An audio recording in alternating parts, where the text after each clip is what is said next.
चरणों में कोटि कोटि प्रणाम। आंटी, ये मेरा सत्संग जो है ये काफी पहले से ही है, तो अभी मैं सुनाती हूँ। पहले तो गुरुजी से बहुत बहुत माफी कि मैं गुरुजी के जो भाव होते हैं उसे मैं क्रॉस चेक करती हूँ, तो उसके लिए बहुत बहुत माफी गुरुजी दीजिए मुझे। संगत जी, ऐसा होता है कि काफी मतलब 3-4 महीने पहले ऐसा होता है कि मैं अपनी एक कुलीग कम फ्रेंड को मैं फोन कर रही होती हूँ, तो गुरुजी मुझे भाव देते हैं कि तू उसे फोन मत कर, अपनी बहन को फोन कर।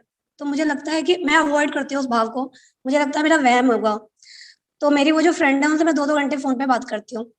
तो शायद गुरुजी सामने ही थे बैठे हुए, तो गुरुजी ने मुझे भाव दिया कि तू अपनी बहन को फोन कर इंस्टेड ऑफ कॉलिंग मतलब योर फ्रेंड। लेकिन मैं नहीं सुनती हूँ उस बात को और मैं अपनी फ्रेंड को कॉल करने लगती हूँ और काफी देर बात करती हूँ, और गुरुजी देख रहे होते हैं मुझे कि ये मेरी कही हुई बात नहीं मान रही हो और अपना मन का कर रही है। तो मैं बात करती हूँ, फिर बीच में भी ऐसा गुरुजी कई बार भाव देते हैं कि तू फोन बंद कर इसे और अपनी फोन को अपनी बहन को फोन करके मेरे बारे में बताओ। तो मुझे फिर फोन जब मैं रखती हूँ फिर गुरुजी दोबारा भाव देते हैं मुझे, मतलब बार बार इतना इंस्टेंटली भाव देते हैं कि तुम अपनी सिस्टर को कॉल करो और उन्हें मेरे बारे में बताओ। तो मैं कहती हूँ कि गुरुजी, अगर ये भाव जो मुझे लग रहा है अगर सच में ऐसा है तो आप मुझे कुछ ऐसा क्लू दो, कुछ ऐसा हिंट दो कि मुझे लगे कि यस, आप सचमुच मुझे ये चीज कह रहे हो। और संगत जी, जो मेरी सिस्टर मुझसे बड़ी हैं और वो मुझे कभी फोन नहीं करती, मतलब कुछ कारण है, कुछ सिचुएशन है उनकी ऐसी जिस कारण से वो मुझे क्या वो किसी को भी फोन नहीं करती हैं। तो अगले दिन क्या होता है कि मॉर्निंग में जब मैं नाश्ता बना रही होती हूँ, तो उस वक्त मेरी सिस्टर का गलती से मुझे फोन आ जाता है। गलती मतलब गलती से कॉल लग जाती है। वो एक स्कूल में पढ़ाती है, अपने स्कूल जा रही होती हैं, तो वो लेट हो रही होती हैं। तो वो अपने स्कूल में किसी टीचर को कॉल कर रही होती हैं कि मैं ऐसे ऐसे लेट हो जाऊंगी, और वो गलती से कॉल मुझे लग जाता है। और जैसे ही मैं फोन उठाती हूँ तो मुझे कहती हैं कि मैम मैं ना आज लेट हो जाऊंगी और ऐसे ऐसे स्वयं सो कारण है। तो मैं कहती हूँ दीदी आपने ना मुझे फोन लगा दिया है। तो कहती है ओह तुझे फोन लग गया। तो कहती है ओहो मैं तो कहीं और लगा रही थी, तुझे गलती से लग गया फोन। मैं कहा कोई बात नहीं, आप बहुत जल्दी में हो, आप उनको फोन कर लो, कोई बात नहीं। और मैंने फोन रख दिया। संजय जी सोचिए, मेरी सिस्टर मुझे कभी फोन नहीं करती आगे बढ़ के, और कैसे अगले दिन ही मॉर्निंग में उनका कॉल मुझे गलती से लग जाता है। तो मुझे कंफर्मेशन हो जाती है कि यस गुरुजी जो मुझे कल भाव दे रहे थे वो बिल्कुल सही है। फिर शाम को 4 बजे मैं सोचती हूँ कि अब वो फ्री होंगी तो मैं उनको कॉल करके गुरुजी के बारे में बताती हूँ। तो मैं बताती हूँ, तो उस टाइम क्या होता है कि पास सिस्टम होता है, ई पास सिस्टम होता है, और उसके थ्रू ही मतलब बड़े मंदिर जा सकते थे। तो मैं उनको सारे लिंक वगैरह भेजती हूँ। लेकिन उसके बाद क्या होता है कि वो बड़े मंदिर बंद हो जाता है और ई पास से जाना का सिस्टम भी खत्म हो जाता है।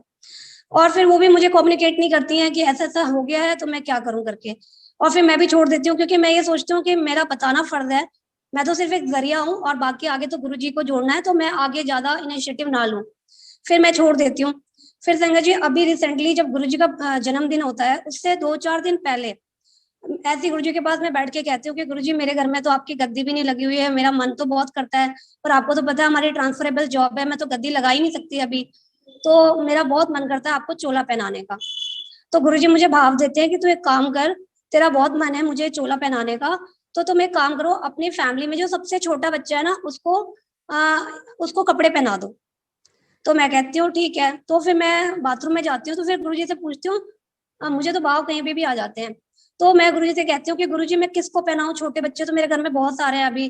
दोनों भाभीियों के भी छोटे छोटे बच्चे हैं, मेरी जेठानी का भी छोटा बच्चा है। तो मैं किसको पहनाऊं, या तो सबको पहनाऊं या तो किसी एक को पहनाऊं।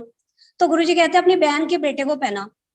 फिर मैं कहती हूँ कि फिर पहले तो मैं राजी हो जाती हूँ मन में कि ठीक है मैं पहनाऊंगी। फिर एकदम से मेरे मन में ये आ जाता है कि नहीं, अगर मैं उनको, क्योंकि उनके बच्चे का बर्थडे अभी थोड़ी देर पहले गया था, और गुरुजी के बर्थडे के पे अगर मैं उनको कहूंगी कि मैं आपको एक कपड़ा भेज रही हूँ और आप अपने बेटे को पहनाना, तो मुझे लगा कि शायद कहीं वो कुछ और ना समझ बेटे, क्योंकि उनका जो बच्चा है ना, बेटा हुआ है, वो मन्नतों से हुआ है, मतलब मन्नतों का बेटा है। तो एक बार की बात है, जब मैं उनके घर गई थी और मैं उनके बेटे की फोटो खींच रही थी, तो उन्होंने मुझे मना कर दिया कि इसकी फोटो मत खींच, क्योंकि मुझे उस दिन बहुत बुरा लगा था। मुझे लगा कि शायद इनको ये लगता है कि मैं इसकी फोटो खींचूंगी, बहुत लोगों को दिखाऊंगी और उनके बच्चे को कहीं नजर न लग जाए। तो उन्होंने एकदम से मुझे मना कर दिया कि तू ना इसकी फोटो मत ले।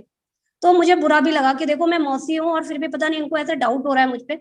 एनीवे, होना भी जायज बात है भाई, मन्नतों का बच्चा, लोग थोड़ा सा इनसिक्योर होते हैं।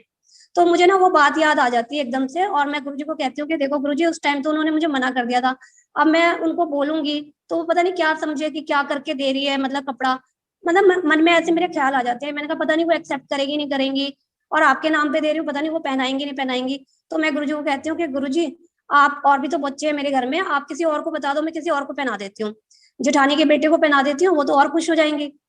लेकिन गुरुजी मुझे एकदम से नाम बताते हैं कि नहीं तुझे उसी को पहनाना है, श्रेयम को पहनाना है, मतलब बहन के बेटे को पहनाना है। फिर संगत जी पर मेरे मन में जो ये उथल पुथल होती है, तो मैं नहीं मैं पहना पाती हूँ ये सारे चीजें सोच के कि नहीं वो पता नहीं क्या सोचेंगी करके कि क्यों पहना रही है, घर में तो और भी इतने सारे बच्चे हैं। तो मैं उस चीज को वहीं ड्रॉप कर देती हूँ, उस आइडिया को वहीं ड्रॉप कर देती हूँ भाव को, और मैं नहीं पहनाती और ना मैं भेजती हूँ। उसके बाद क्या होता है कि अभी कुछ दिन पहले मैं अपनी मम्मी को फोन करके कहती हूँ कि मम्मी मेरे मन में ना ऐसे ऐसे गुरुजी ने भाव दिया था, पर मैंने ऐसे ऐसे सोच के मैंने नहीं भेजा कि वो पता नहीं क्या सोचेंगे। तो मेरी मम्मी कहती है कि नहीं वो ना अपनी पर्सनल लाइफ से, उसकी पर्सनल लाइफ में बहुत सारी प्रॉब्लम्स हैं, तो तुम उसे गुरुजी के बारे में बताओ। तो मैंने कहा मैंने उसे उन्हें बताया है, पर वो तो इनिशिएटिव लेती ही नहीं है, कभी पूछते भी नहीं है फोन करके गुरुजी के बारे में। वो 1% भी अपना इंटरेस्ट तो शो करें तब तो मैं उनको आगे बताऊं। तो मैं इसलिए मैं उनको नहीं बता रही। तो मम्मी ने कहा नहीं तुम्हारे मन में भाव आया था तो तुम्हें पहनाना चाहिए था। फिर मम्मी मुझे एक चीज बताती हैं, और वही सेम चीज मम्मी दीदी को कहती हैं कि मैं अच्छा मैं उनको बोलूंगी कि तुम्हें फोन करके बात करें और गुरुजी के बारे में तुम उन्हें बताओ। तो मम्मी मुझे एक चीज बताती हैं, वही बाद में दीदी भी मुझे फोन करके बताती हैं। अगले अगले नेक्स्ट डे मेरी दीदी का फोन आता है, तो मुझे कहती हैं, मैं उनको बताने लगती हूँ कि ऐसे ऐसे भाव आया था मेरे मन में, पर मैं ना कुछ कारणों से मैं नहीं दे पाई, मुझे लगा शायद आप ऐसा सोचोगे। तो कहती नहीं नहीं तुझे बहुत गलती की, तुझे बोलना चाहिए था। फिर वो मुझे बताती हैं, और ये बात मुझे पहली बार पता चल रही होती है, अभी 1-2 दिन पहले उन्होंने जब मुझे बताया कि जब वो जब मतलब बच्चा होने वाला होता है, तो जहाँ लेबर रूम में जहाँ पे ले जाते हैं उनको, और तो उनकी आंखें जब बंद होती हैं, तो शिव जी उनको साक्षात दर्शन देते हैं।